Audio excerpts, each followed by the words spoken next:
Welcome to Advent Conversations with Good Samaritan Church in Pinellas Park, Florida. So let's talk about the significance of the wilderness in the Bible. We spend a lot of time wandering with various biblical characters in the wilderness. What's that all about? Thinking in terms of, I guess in the Christmas story would be the flight to Egypt might come to mind. But we have that a lot in the Bible about wilderness experiences.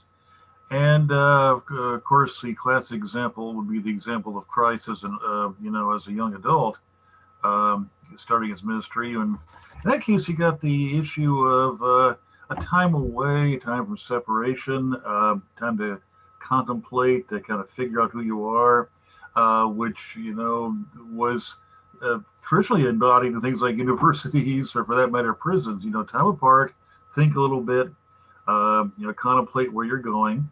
Of course, in the case of Israel, I'm not sure, where that comes in. That seems to be more like the stubbornness of the people of Israel that they get stuck in the wilderness. That comes to mind.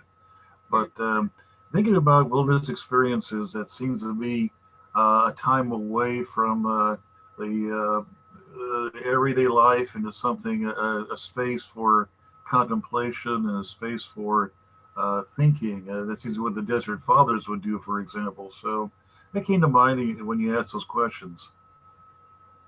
And then sometimes your people are driven there too. It's not a choice. Yeah, thinking maybe about the flight to Egypt or being for the original Israelites being moving out of Egypt and then trying to find the promised land.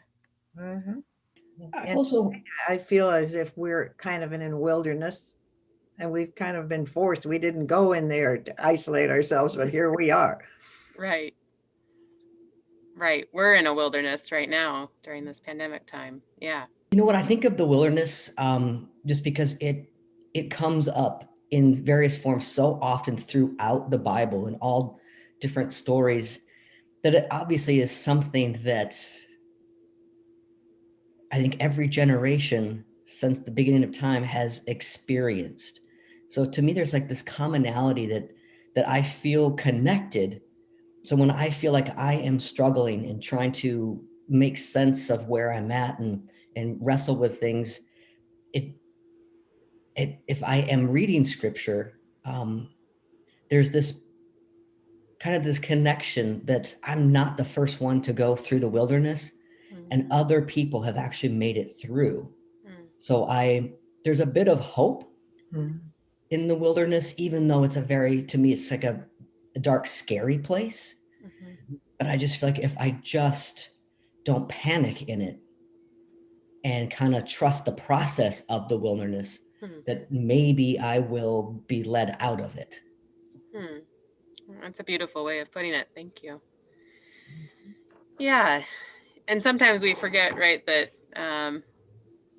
John the Baptist, his birth story with Zechariah and Elizabeth, when he's born, he basically goes out and lives in the wilderness his whole life, basically getting ready and preparing the way for the Christ child to be born.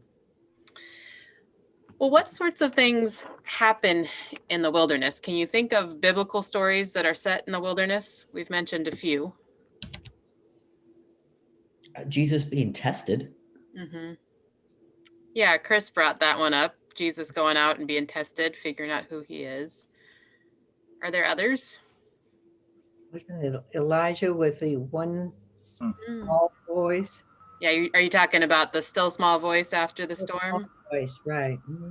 Yeah, Elijah goes out into the wilderness and there's this massive storm and God's not in the storm, not in the earthquake, not in the fire, and then God's there in the still small voice there in the middle of the wilderness. Yeah, can you think of other stories? Moses in the burning bush. Moses encounters God in the burning bush out in the wilderness. Yeah.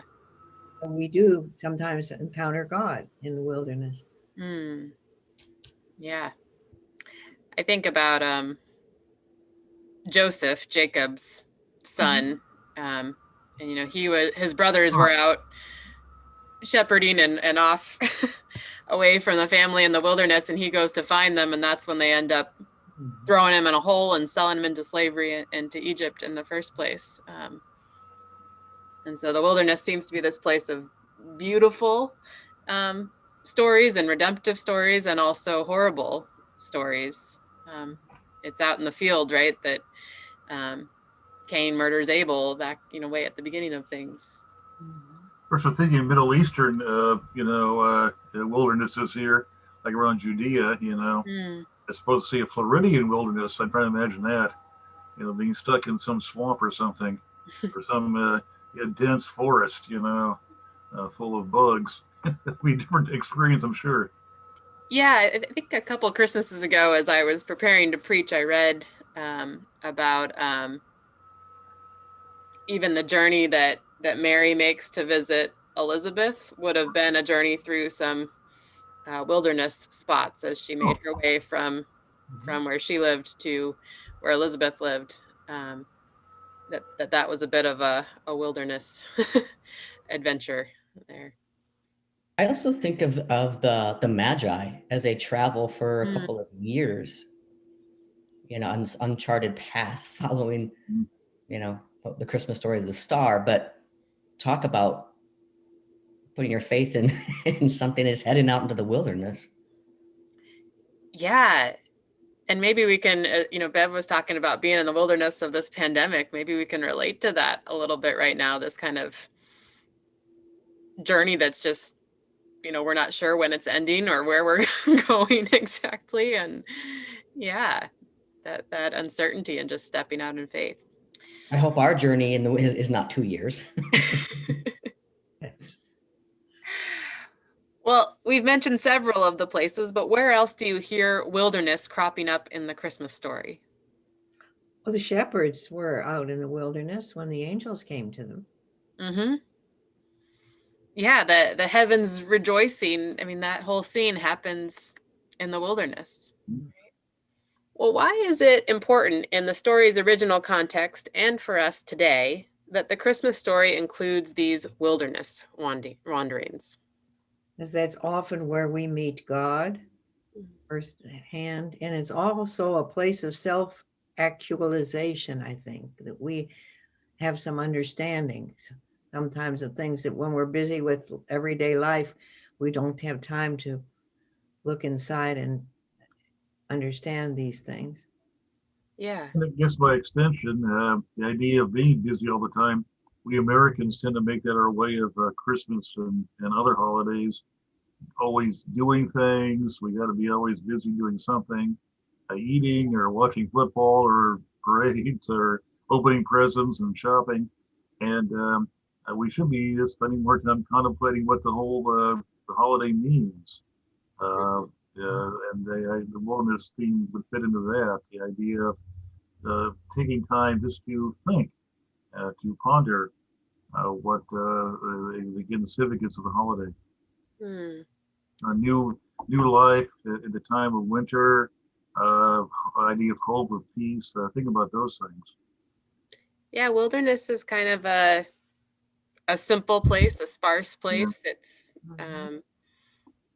Mm-hmm. a place of some solitude, or at least getting back to just the basics, basic survival, and then having probably more time to think and contemplate. Yeah, and there's something that we can kind of glean from that even in our own time as we wait for Christmas. I think of Mary so often, obviously during this Christmas time, but trying to put in a context, even though as they came into the busy city, if it were, of Bethlehem, like I always wonder if in her own mind and in her own being, if she saw that as a wilderness. Because talk about, she was embarking on such, we say unprecedented times, but she is coming knowing that she's about to give birth to the Messiah. And I can't even imagine what she's wrestling with and how she, is where she is meeting God in those moments of, is she nervous? Is she fearful? Is she excited? All of those things. And I wonder if that for her could be the wilderness as she's in a crowded street. I think too that the wilderness is kind of a place of labor, of journey for sure. And as we're in this wait time, which is what Advent is, this time of waiting, we're reminded by those wilderness stories that there is a journey to that waiting. There is a labor to that waiting, that Christ isn't just born, that there is this journey to get there, and this work and this reflection and contemplativeness too, and all of that helps to usher in the Christ child. Well, thank you all for this conversation on the wilderness.